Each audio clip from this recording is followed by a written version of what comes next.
ಪೆಟ್ಟು ಕೊಡುತ್ತಾ ಈ ಕಡೆ ಬನ್ನಿ. ಇಷ್ಟು ತೆಗ್ದವ್ರಿಗೆ ಮೆಸ್ ತೆಗೆದು ದೊಡ್ಡ ವಿಷಯ ಅಲ್ಲ. ಉಂಟು ಇವಾಗ. ಹಲೋ. ಬಿದ್ದೆ ಬೇಕಿತ್ತ ಇದ ಬೀಳುಕಲ್ವ ಇದು ಈಗ. ಸೊಕ್ಕ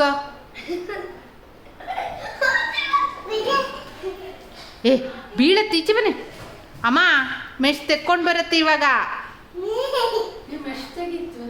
ಹೌದು ತೆಗೀತಂದ್ರೆ ನಾವೆಲ್ಲ ಓಡೋಗುವಂಥದ್ದೇ.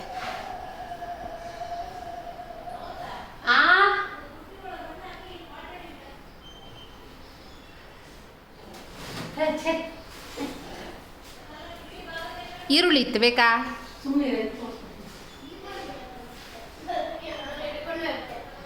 ತುರ್ಸುತ್ತ